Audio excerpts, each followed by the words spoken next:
Ramki, MGR legacy work out ஆகுமா ஆகாதா தாவேக்காவுக்கு?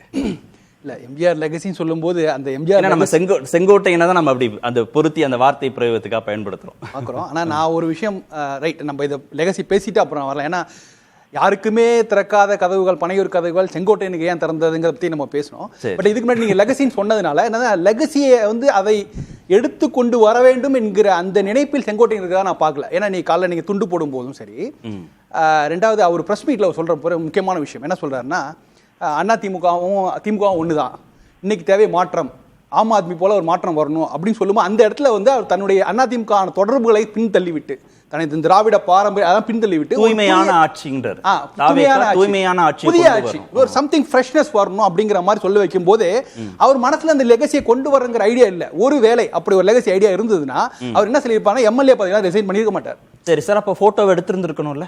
இல்ல நான் அதுக்கு முன்னாடி நேத்தியே என்ன பண்ணிருக்கேன்னா, எம்எல்ஏ பதவி ரிசைன் பண்ணாம நான் வந்து அதிமுக எம்எல்ஏ, நான் வந்து விஜய் பின்னாடி திரள்றேன் அப்படின்னு ஒரு பெரிய அளவில் பொதுக்கூட்டம் நடத்தி அதுக்கு பின்னாடி பேனர்ல வந்து எம்ஜிஆர் ஜெயலலிதாவெல்லாம் வச்சு ஒரு பெரிய அளவில் பொதுவெளியில் ஒருங்கிணைப்பு விழாலாம் நடத்தியிருந்திருக்கலாம்.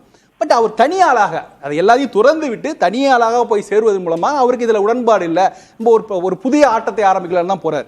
ஸோ அதனால இந்த லெகசியை கொண்டு வருவதில் நிச்சயமாக சிக்கல் இருக்குன்னு அவரே புரிந்திருக்காருன்னு நினைக்கிறேன். ஆனால் இது காலையில் மார்னிங்ல பேசினது மாற்றம், சாயந்தரம் நடந்தது வேற. பீச்ல காத்து வாங்க போகும்போது அவர் கூடவே யாரை அழைச்சிட்டு போறாருன்னா தாவேக்காவோட நிர்வாகிகள் அழைச்சிட்டு போறாரு. எங்க போனாரு? அந்த ஜெயலலிதா சமாதிக்கு போனார், அதுக்கப்புறம் சமாதிக்கு போனார்.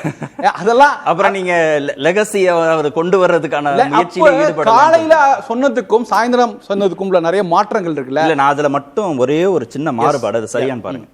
சட்டப்பையில எனக்கு தெரிஞ்சு நம்ம இப்ப பேசிட்டு இருக்கிற இந்த நொடி வரைக்கும் ஒரு சட்டப்பையில ஜெயலலிதா படம் இருக்கதான போகுது. இப்ப காலையிலேயே அவர் பிரஸ் மீட்ல எடுக்கல, ஆதவர்ஜனா துண்டை போறாரு, அந்த துண்டையும் அவர் போட்டுக்கல. எம்ஜிஆர் நினைவிடத்துக்கும் போறாரு, அண்ணா நினைவிடத்துக்கும் போறாருல. அப்போ அந்த லெகசியை அவர் கொண்டு போய் சேர்க்கணும் தானே சார் நினைக்கிறாரு? அதாவது அவர் அந்த பந்தத்தை பிரிக்க முடியவில்லை, அவர் நினைக்கிறார். அதாவது மனதளவுல இல்ல அதான் சொல்றேன். நீங்க வந்து அவர் என்னைக்கு வந்து என்னை சோதித்து பார்க்க ஆரம்பிக்கும் போது அவர் வந்து யாரோ சொல்படி தான் கேட்கிறாரு. நேத்தி கொடுத்த இன்ஸ்ட்ரக்ஷன் அவரா எடுத்ததா நான் பார்க்கல. சொந்த முடிவு இல்ல.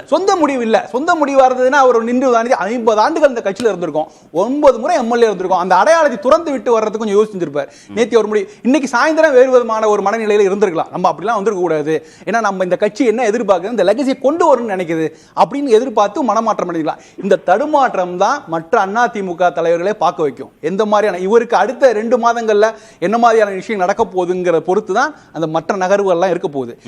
வரும்போதே விஜய் போட்டோட வந்துட்டாங்கன்னா ஒன்னும் பிரச்சனை இல்ல. அவர் அப்படிதான் கேட்டுக்கொள்ளப்பட்டிருப்பார். சரி, அதை தாண்டி அவர் எடுத்துட்டு வரும்போது இப்ப அதனால இந்த கணக்குகள் அவங்க என்ன நினைச்சாங்க, இவங்க நினைச்சாங்க, ஒரு ஆரம்பத்திலே ஒரு மிஸ் அண்டர்ஸ்டாண்டிங். சரி, இதுக்கு நீங்க சொல்லுங்க. வரும்போதே விஜய் படம் வச்சுட்டு வரதுல ஒன்றும் சிக்கல் கிடையாது அதிமுக தலைவர்களுக்கு. திமுகவுக்கு போகும்போதும் அவங்க அந்த கரைவேட்டியை மாற்றிக்கொள்வதும் தலைவர்கள் புகைப்படத்தை மாற்றிக்கொள்வதும் அவங்களுக்கு இயல்பானது, அதுல ஒன்றும் சிக்கல். வரும்போதே விஜய் படத்தை வச்சுட்டு வர்றதுல தாவேக்காவுக்கு என்ன லாபம் இருக்க போகுதுன்னு நினைக்கிறேன். நீங்க ஏடிஎம்கே எம்ஜிஆர் லெகசியை கொண்டு வரும், ஜெயலலிதா லெகசியை கொண்டு வருவாங்க அப்படின்ற காத்திருப்போட தான் தாவேக்கா கண்டிப்பா இருக்கு. ஏன்னா விஜய் புகைப்படத்தை வச்சுட்டு போறதுனால அவங்களுக்கு என்ன லாபம் கிடைச்சா போகுது? விஜயோட வீடியோல சொல்லும் போதே அவருடைய அனுபவம் அப்படிங்கிற விஷயத்தை சொல்லி போறாரு. சோ அவருடைய டேக்அவே வந்து அனுபவம் தான் முக்கியம், இப்படி ஒரு தலைவர் வேணுங்கிறத சொல்றாரு. சோ அதனால இவருடைய அனுபவம், இவருடைய பின்னணி இதெல்லாமே வரணும்னு தான் அவங்க எதிர்பார்க்கறாங்க. ஆனா இதுல நிறைய சிக்கல்கள் இருக்குது. இப்ப நீங்க மாற்று சக்திங்கிற விஷயம் எடுபடுது இல்ல. இப்ப அவர் காலையில ஆரம்பிக்க நல்லா தான் ஆரம்பிக்கிறாரு, மாற்றம் ஆட்சி பூசலாங்கிறாரு. இப்ப சாயந்தரம் எங்க போக முடியுது திரும்ப அந்த? ஏன்னா இன்னை வரைக்கும் விஜய் வந்து எம்ஜிஆரையோ ஜெயலலிதாவே கொள்கை வழிகாட்டெல்லாம் பேசவே இல்லை. அவர் வந்து எம்ஜிஆர் எப்படி பயன்படுத்துறாருன்னா, அவர் போல சினிமா, நீங்க கூட கேட்டீங்க எம்ஜிஆர் இன்னும் ரெலவெண்டா இருக்காருன்னா, அவர் நடிகரா இன்னைக்கு இந்த புதிய தலைமுறை பார்க்கல, புதிய ஜெனரேஷன் பார்க்கல. ஆனா ஒரு ஆச்சரியம் என்ன இருக்குன்னா, ஒரு சினிமா துறையில இருந்து அரசியல் இவ்வளவு பெரிய உச்சத்துக்கு போனவர், அந்த சர்ப்ரைசிங் ஃபேக்டர் தான் இன்னைக்கு புதிய இளைய தலைமுறை கலைஞர். அந்த விஷயத்தை தான் அதைத்தான் வந்து விஜய் எடுத்துக்கலாம்னு நினைக்கிறாரு. நான் எம்ஜிஆர் போல ஒரு அப்படிங்கிற மாதிரி எம்ஜிஆர் போல நடிப்பேன் அப்படிலாம் பார்க்கல. தாவேக்கா கிட்ட இருக்கிற இளைஞர்கள் இருக்காங்கல்ல, அவங்க கிட்ட நீங்க எம்ஜிஆருடைய குணாதிசயங்களையோ கருத்தியலையோ நடிப்பு திறமையோ ஆளுமை திறனையோ கொண்டு போய் சேர்க்கிறதுனால தாவேக்காவுக்கு லாபம் இல்ல. விஜய் போடுற கணக்கு செங்கோட்டையனோடும் சத்யபாமாவோடும் இன்னும் பல தலைவர்களோடும் அதிமுக தலைவர்கள் வரணும், எம்ஜிஆர் லெகசி வரணும்.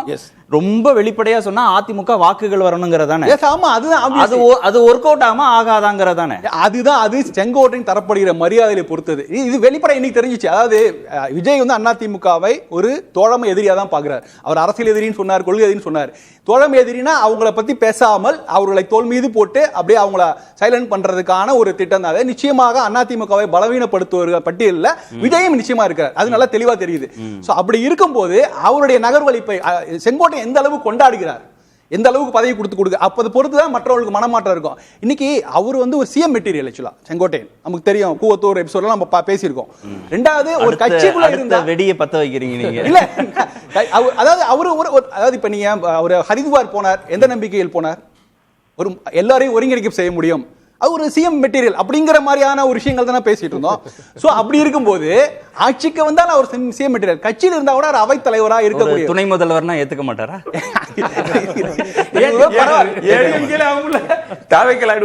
அவரே ஏத்துக்கிட்டாலும் ராம்கி ஏத்துக்க மாட்டாரு. எதுக்கு சொன்னா அப்படிப்பட்ட ஒரு பொசிஷன்ல இருக்கிற அவரை வந்து ஒரு நீங்க நிர்வாக குழு ஒருங்கிணைப்பாளர், அமைப்பு செயலாளருங்கிறத அந்த போஸ்டிங் கொடுக்கறது அவருக்கான இடம் அல்ல. அது நிச்சயமாக.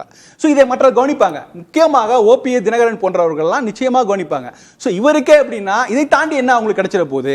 இது ஒரு ரெண்டாவது இல்ல, கட்சியை ரீஸ்ட்ரக்சர் பண்ணணும், ஒழுங்கு அமைதிக்குள்ள கொண்டு வரணும், எல்லோரும் இளைஞர்களாக இருக்கிறாங்க, அவங்கள அரசியல் மயப்படுத்தணுங்கிறதுல ஒரு சீனியர் லீடர் தலைமையில கொண்டு வர்றாங்க அப்படின்றது அந்த கட்சிக்கு பயன் தந்துராதா?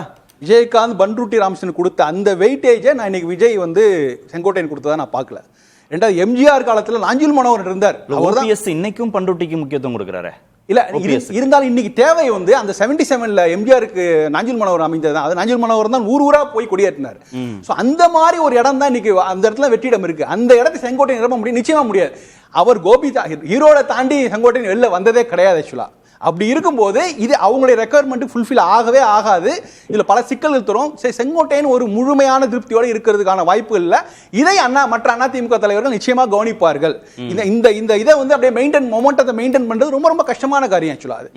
இது இன்னைக்கு வந்து அவர் எடுத்திருக்க முடிவு வந்து அவருக்கு லாபம் தருதா? விஜயோட ஒத்து போகாதா, இல்ல விஜய் கிட்ட இருக்கிற இரண்டாம் கட்ட தலைவர்களோடு ஒத்து போகாதா, தாவேகாவின் கொள்கைகளோடு ஒத்து போகாதா? எங்க செங்கோட்டையனுக்கும் அங்கேயும் முரண்பாடு வரும்ன்றீங்க? ஒன்றும் இல்லை, அதாவது நீங்க செங்கோட்டையன் ஒரு அவைத்தலைவராக இருந்து இந்த கட்சி நிர்வாக முடிவுகள் எடுத்து விஜய் முடிவுகள் எடுத்து அதை கையெழுத்து போடக்கூடிய இடத்தில் செங்கோட்டையன் இருந்தால் அது கௌரவமான பதவியா இருக்கும். நீங்க அது நிர்வாக குழு தலைவர் போது கிட்டத்தட்ட விஜய் கீழே வருது. விஜய் அவராது செங்கோட்டையன், ஆதவ் அர்ஜுனா இவர்களோட சேர்ந்து பணியாற்றக்கூடிய சூழல் இருக்கு. அதை வந்து 77 வயது உள்ள இந்த மூத்த தலைவர் அதை ஏற்றுக்கொண்டு செயல்படுவாராங்கிறது எனக்கு ஒரு சின்ன சந்தேகம் தான். ஆனா அவர் சொல்லும் போது பார்த்தா ஒரு மாற்றம் வருது, நான் ஒரு ஃப்ரெஷ்ஷா ஆரம்பிச்சிட்டேன் அப்படின்னு சொல்லும் போது பார்த்தா அவர் மாறதுக்கு வாய்ப்பெல்லாம் இருக்குது. ஆனா இதுல சில கணக்குகள் எல்லாம் இருக்குது. ஆனா ஒரு விஷயம் மட்டும் தெளிவா தெரியுது என்னன்னா, அந்த நகர்வுகள் சொல்ல செய்தி என்னன்னா, இனிமேல் அதிமுகவுடன் தாவேகா கூட்டணிக்கான அந்த வாய்ப்புகள்லாம் இல்லை. ஏன்னா செங்கோட்டையன் போனதுல அந்த அடிப்படையில் அந்த இது முற்றுப்புள்ளி வச்சாச்சு. அது தவிர இன்னும் ரெண்டாவது செய்தி என்னன்னா, இந்த ஒருங்கிணைந்த அதிமுக சொன்னாங்கல்ல, அவங்களாம் சொல்லும் போது நாங்க வந்து எங்களை அதிமுக சேர்த்துக் கொள்ளவில்லை, என்டிஏ சேர்த்துக் கொள்ள நாங்க ஒரு வெற்றி கூட்டணி இடம்பெறுவோம்னா, இன்னைக்கு வந்து தினகரன் என்ன சொல்லியிருக்காருன்னா 5வது கூட்டணி உருவாவதற்கான வாய்ப்புகள் இருக்கு அப்படிங்கிறாரு. சோ அதனால அவங்களுக்கு என்ன ஒரு மனதளவு ரெடி ஆயிட்டாங்கன்னா அவங்க உண்மை பனையூர் போக முடியாது அப்படிங்கிற நிலைமையில ஒருங்கிணைந்த அதிமுக பத்தி பேசினவங்களும் ரெடி ஆயிட்டாங்க. இன்னைக்கு ஒரு டெட்லாக் சிச்சுவேஷன்ல செங்கோட்டையனே விஜய் தலைமையை ஏற்றுக்கொள்ளும் போது இவங்களுக்கு கூட்டணியாக ஏற்றுக்கொள்வதில் என்ன சிக்கல்? அதுதான் பிரச்சனை. அதனாலதான் திறக்கப்படாத கதவுகள் திறந்தது காரணம் என்ன, செங்கோட்டை தனியாளா வந்ததுனால அவர் ஏற்றுக்கொண்டாங்க. நான் ஒரு கட்சி வச்சிருக்கேன் அப்படின்னு சொல்லி தினகரன் வந்தா இதுவரைக்கும் முயற்சி செய்ததில் கதவு திறக்கப்படவில்லை. ஓபிஎஸ் வந்து ஒரு முன்னாள் முதல்வர் அப்படிங்கும்போது அவருக்கான பொசிஷன் கொடுக்கணும். அதனால இவர்கள்லாம் வந்து பனையூர் போவதற்கான வாய்ப்புகள், அந்த கதவுகள் திறக்கப்படுவதற்கான வாய்ப்புகள் மிக மிக குறைவா இருக்கதா நான் பாக்குறேன். மகிழ்ச்சியா இருக்கீங்கன்னு தெரியுது. பேசுவோம் இடைவேளைக்கு பிறகு.